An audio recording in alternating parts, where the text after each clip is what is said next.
Eh bien, bonjour à toutes et à tous, j'espère que vous allez tous et toutes bien. On se retrouve aujourd'hui pour parler de l'Omnibus 1 de Ultimate Spider-Man.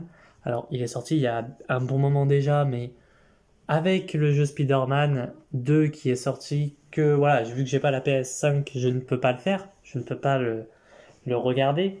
Mais toutefois, j'avais envie d'acheter du Spider-Man. Pourquoi? Alors, oui, je suis allé sur un omnibus de 70 balles.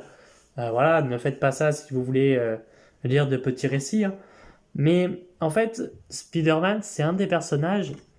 Quand je disais, parce que je sais plus si c'est dans une vidéo ou sur Discord, sur le Discord de Deviant Prod, que je parlais comme quoi mon tout premier comics, c'était du Kingdom Come. Ouais, ou peut-être en vidéo, je sais plus. Ou sur le chat des lives de Deviant Prod, c'était comme quoi c'était Kingdom Come. C'est pas que j'ai menti. Alors oui, mon premier comics, c'est du Kingdom Come. Mais il y a... Bon, j'ai 21 ans, hein, mais il y a très longtemps, je me souviens qu'il y a des... Avant, dans les bureaux de tabac, je sais pas si ça se fait encore, t'avais les petits magazines où, derrière les magazines, t'avais peut-être trois quatre comment ça s'appelle? Trois quatre une petite issue d'un comics.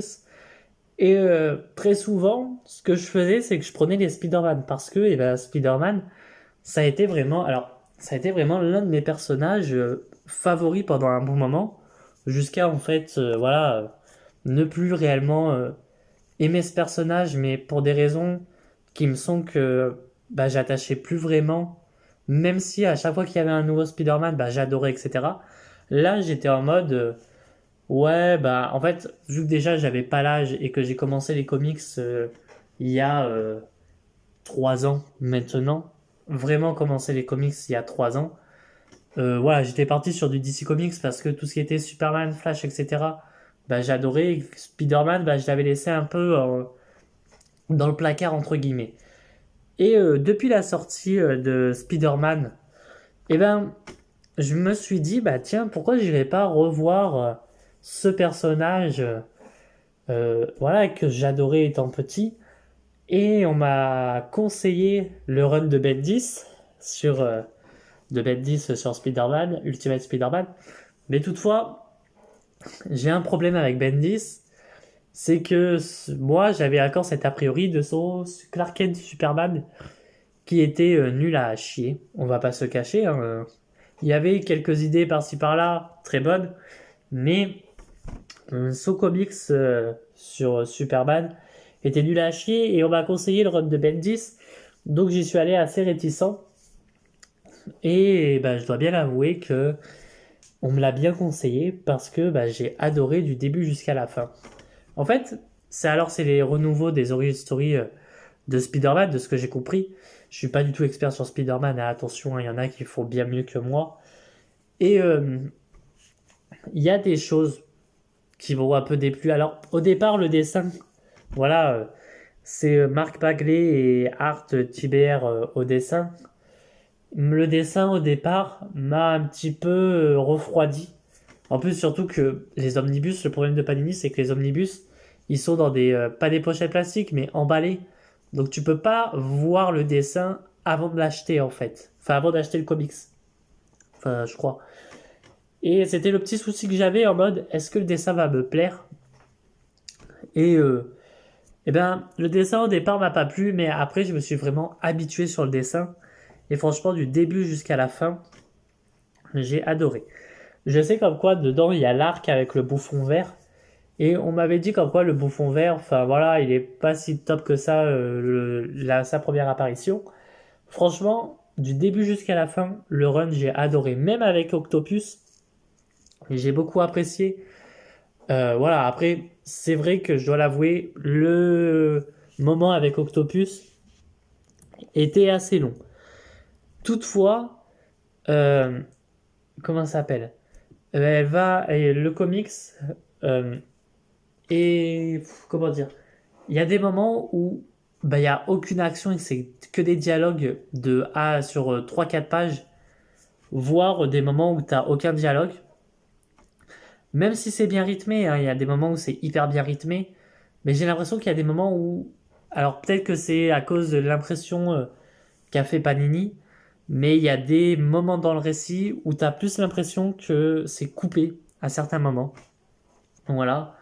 On a la relation Peter-Mary Jane que j'aime beaucoup, même si je trouve que dès qu'il y a Gwen Stacy, tu comprends comme quoi Peter va potentiellement aller voir vers Gwen Stacy en fait. Je sais pas pourquoi à ce moment-là, Mary Jane en fait, alors oui certes Gwen, elle va vivre après chez Peter etc, chez Tante May et Peter, et tu comprends comme quoi Gwen, Marie ne le voit pas d'un bon oeil, mais en même temps Peter n'a jamais rien fait qui va à l'encontre de Mary Jane quoi. Donc c'est ça que je trouve un peu mal fait. Après on a voilà, on a Eddie Brock, on a Harry Osborn. Eddie Brock qui devient Venom. Le moment avec Venom, j'ai beaucoup aimé. Je trouve que c'est bien fait. Après, bien sûr, il y a peut-être des défauts, bien entendu. Mais je trouve que ce moment avec Venom, etc., est bien fait. Même si j'aurais voulu, parce que je sais que c'est en 3 omnibus, plus un avec celui de Miles Morales. Mais j'aurais peut-être aimé que Venom, il apparaisse beaucoup plus tard. Peut-être dans le second omnibus. Parce que là, j'ai eu cette impression que Venom était un peu rushé. Mais bon, après voilà, c'était voilà, peut-être qu'il apparaîtra encore plus badass, peut-être, on sait pas. Mais j'avais cette impression qu'il soit un peu plus rushé. Alors, on a la mort de Oncle Ben et elle arrive pas assez tard dans le récit, mais je trouve quand même qu'elle arrive en mode enfin, tu t'attends à ce qu'il meure et au bout d'un moment, tu te dis bah peut-être qu'il va pas mourir quoi. Certes, mais sauf que je trouve que c'est assez long. Et l'enquête, entre guillemets, sur le meurtre de Ben est résolue en quelques pages, en fait. J'aurais aimé qu'il soit peut-être pas tout au long, mais qu'on ait vraiment un arc dessus, en mode où Peter enfin, comprend qu'à quoi il devrait pas être pas tué, quoi. Alors, pas le voir tuer non plus, mais genre en mode il va être un peu plus violent. Un peu comme dans les Amazing Spider-Man, où au début il est un peu plus violent, et après, voilà, il va être beaucoup moins violent.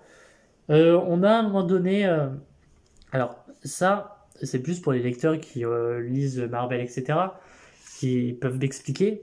C'est qu'à un moment donné, dans le récit, tu as l'apparition. Alors, je sais pas si c'est Iron Man ou pas. Je pense que oui. Mais tu as cette apparition d'Iron Man en pleine ville qui va arrêter le Rhino. Et après, on y passe. Alors, est-ce que dans un autre omnibus, ça va arriver? Enfin, dans les deux autres omnibus, ça en parlera, je sais pas. On a, euh, on a le Caïd aussi, qui est un des premiers méchants, que j'ai beaucoup aimé en vrai, voilà. Après, voilà, c'est un super bon récit pour commencer Spider-Man, je trouve, parce que là, franchement, je vais aller sur les autres omnibus Spider-Man. Alors, bien sûr, les Ultimate Spider-Man, après, s'il y a d'autres récits sur Spider-Man, à voir, peut-être j'irai ou peut-être que je resterai que sur les omnibus Spider-Man et puis basta. J'irai aussi sur celui de Miles Morales, sûrement. On verra. Enfin bref, voilà, c'était une petite vidéo pour en parler. En vérité, il n'y a pas grand-chose à dire. On a le moment avec Craven aussi que j'ai trouvé. Alors, le moment avec Craven, c'est peut-être ce moment-là qui m'a plus sorti du récit. C'est le fait que Craven soit une star de réalité, enfin de télé-réalité. J'aurais aimé que ça soit un Craven assez puissant, assez imposant, badass, qui donne du fil à retordre à ses ennemis, quoi. Là, il se fait assommer en quelques secondes et c'est tout. On a aussi le Shield avec Nick Fury, qui je trouve est un gros bâtard dans le récit, hein, on va pas se le cacher. Voilà, après il n'y a pas grand chose à dire dessus en vrai. Je pense que je ferai une seconde vidéo avec l'omnibus, le second omnibus. Peut-être pas maintenant, hein, parce que voilà, j'attends, voilà, peut-être en novembre, oui. Parce qu'en vrai, en novembre, il n'y a pas grand-chose à acheter. De mon côté, chez Urban et chez Panini, il y aura peut-être juste le Captain America Liberty, là, à acheter. Mais sinon, il n'y a pas grand-chose. Après, je suis pas en mode, je veux aller surtout sur du Marvel. Il y a des personnages qui commencent à m'intéresser chez Marvel. Je vais pas non plus dire, voilà, maintenant je vais lire que du Marvel, que du Panini. Non, je reste sur du DC par moment sur de l'indé avec Lazarus que j'attends qu'il sorte, mais aussi j'irai sûrement acheter quand je le pourrai les deux intégrales des Tortues Ninja. sûrement. Je sais pas encore si je vais l'acheter, mais sûrement. Et voilà, après, avec Panini, ça sera plus du Spider-Man et du Captain America. J'attends aussi l'omnibus des 4 Fantastiques de Hickman. Enfin bref, voilà.